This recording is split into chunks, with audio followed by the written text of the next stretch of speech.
Hello，大家好。自我介紹，我叫 Chris 啦。咁就呢條影片咧，就會係一條由屯門出發，去到港珠澳，去到口岸邊嗰個位置嘅。咁就我嚟緊就會返中山嗰度長住啦。所以咧，我由屯門搬上去嘅，所以咧今次呢個 channel 第一條影片咧，就都係由返屯門開始出發嘅。喺啱啱經過咗就係屯門新墟個 V-City 嗰度啦。其實我哋而家就預備開始可以上去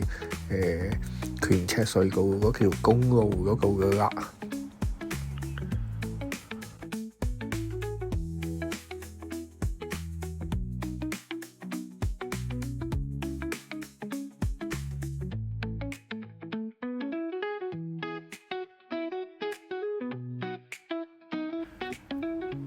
今日就係星期三，咁就可以港車北上，唔使預約而上去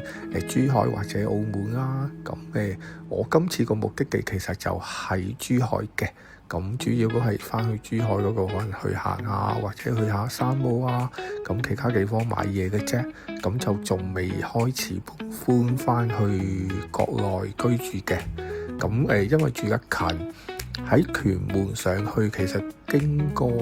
龍門路啊、幾條公路啊，或者權赤隧道啊，其實好快就去到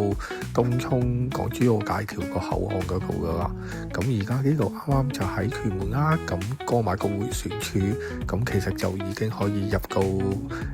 權赤隧道入邊噶啦。今日天氣都好好，你見到個天空好藍色。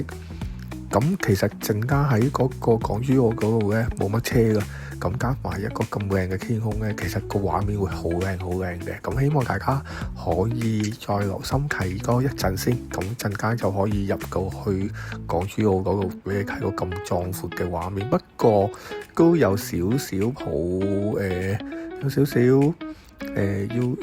講下個政府可能真係有啲嘢差喎。可能我都第一次上去港珠澳啦。其實我喺港珠澳橋嗰個口岸嗰度，我迷咗路，跟住要經過好耐嘅時間先至再次入到嗰個入去港珠澳真係嗰條路嗰個閘口咯。而家就喺權赤個隧道下邊嘅啦，就其實好快嘅。如果喺屯門過去嘅話，一過咗權赤隧道，而家呢一個咁嘅隧道咧，呢一節喺海底嘅位置，跟住一上，其實就已經望到港珠澳嗰個口岸嗰個位置啦。以前冇港車北上啊，我多數都會坐機場巴士啦。可能就喺 V-City 樓下都係新墟嗰度嘅啫。入去機場，跟住又係過咗權赤之後，其實第一個站就係港珠澳，所以其實好多屯門街坊咧，經呢一條路咧翻上去咧，真係好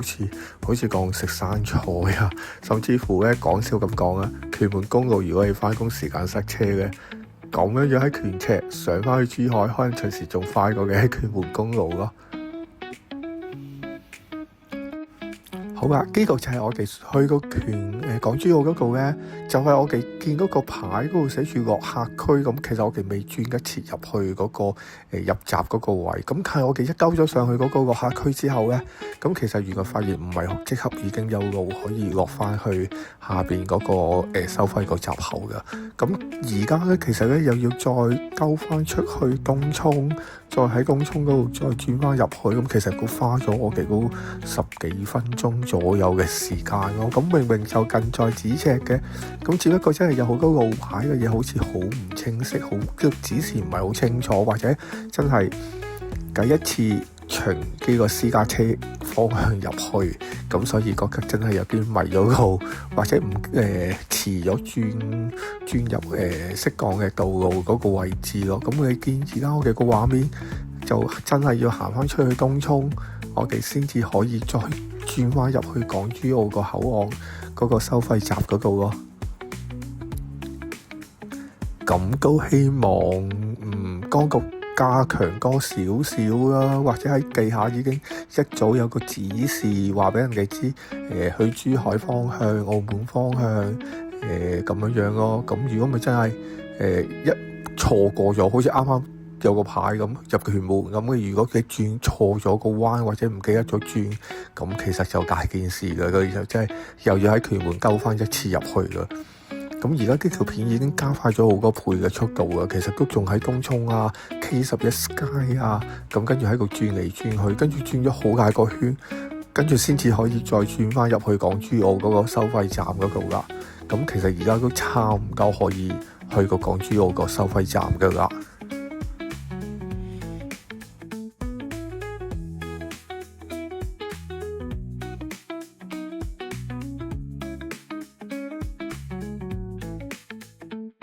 好啦，而家就見到嘅一個咧冇人，跟住一壓高嘅收費，唔係收費站，呢個係香港居民出境海關檢查嗰個位置啦。咁其實呢度就要車上所有乘客攞晒身份證啊，咁嗰啲俾我哋嘅出入境嘅部門嚟個檢查噶啦。咁我哋啲喺香港咧就唔使落車嘅，全部人原車都可以坐喺度，跟住直接俾晒身份證，跟住過關噶啦。咁而家過完收費站之後咧，咁我哋就正式踏入呢一個港珠澳大橋嗰個橋面噶啦。咁而家啲券咧就都係喺香港個位置嚟嘅，咁都係喺機場啊、東涌啊附近一路沿住大嶼山，跟住就入到去嗰個橋噶啦。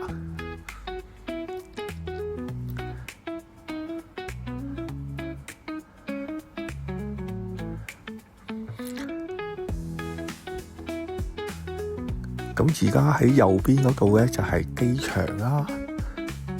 咁跟住再前少少，可能有啲機場嗰啲貨櫃嗰啲集運嗰啲大廈，咁都有菜鳥啊，或者咖喱啊，或者其他咁嘅嘢嘅。唔知大家喺國內有啲乜嘢地方可以推介俾我都 OK 㗎，咁遲啲個可能都會跟你哋嘅推介咁拍啲片俾下其他嘅YouTube 上邊嘅觀眾嚟到睇下啦。咁跟住嚟緊，其實我就開始慢慢預備籌備搬翻去國內居住嘅。咁其實我個年紀咧就可能50歲啦。咁其實我都見有啲年青人已經搬緊翻去，或者有啲年長少少嘅退休嘅咁樣都會咯。咁我就半退休狀況啦。咁會翻去試下居住嘅時候，都會拍多啲唔同嘅片啊，旅遊嘅資訊啊，各方面俾大家睇下。咁其實我自己翻過幾次，我都覺得個居住環境啊，同埋個生活啊，好似會有啲改善咯。因為始終正話架車一開始喺屯門，你都見到啊，屯門其實可能而家都幾擠擁嘅。咁跟住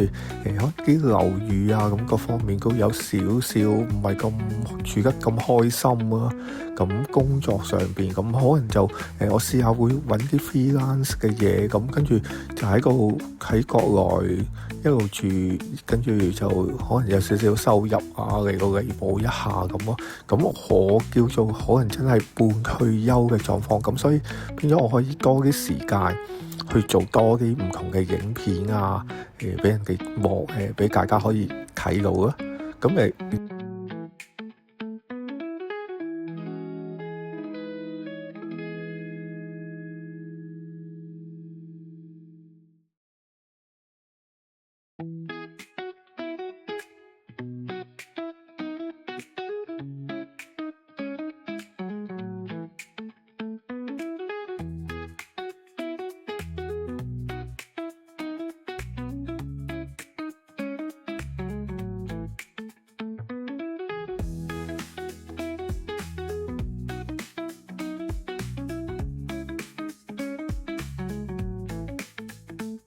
而家一出嚟過咗隧道，咁其實成個天空都係藍色㗎啦。咁所以呢條橋其實都好靚。如果有機會真係試下坐一個私家車翻上去，記住一定要平日會少啲人嘅。咁你就會望到呢個風景，我覺得呢個風景其實好吸引㗎。咁講開又講，其實都幾年前我自己都可能都幾抗拒翻上去大陸嘅，咁突然之間180度轉變，又唔中意翻大陸，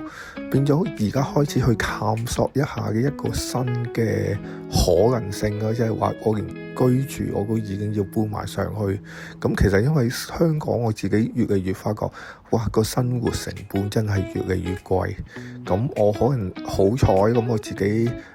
工作嘅時候已經差唔多供得咗層樓，咁係連我呢個生活我都覺得好壓迫啊。咁因為真係我可能少咗租住嘅負擔，咁我都覺得哇，如果要揾一個收入嚟到維持住我而家嘅生活，咁其實我都諗下，咦，不如我減少我嘅收入，我可以有啲更好嘅生活配套啊，生活嘅享受，會唔會都係一個好嘅解決方法呢？或者其實我都做咗咁多年工作，咁會唔會而家變咗一半嘅工作，一半去自己有翻啲生活啊，去享受下咁樣，咁所以呢個先至係我而家要諗緊搬上去國內居住同埋生活嘅方向咯。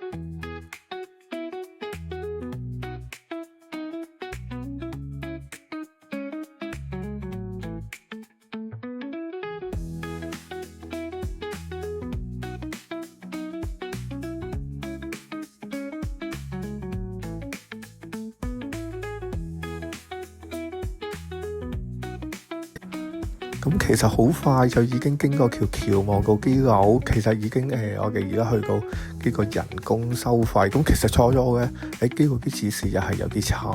嘅，見到綠色其實咧遠距離見唔到佢寫嗰個咩字噶嘛，就以為綠色係個 ETC 自動嗰個繳費啦。咁原來唔係，綠色嘅係人手嘅，紅色定係橙色嗰個咧先至係自動嘅。咁結咗我哋埋咗入去，咁算啦，咁都行到埋嚟啦，咁嚟都嚟了，咁所以就我哋經過呢一嚿咯。咁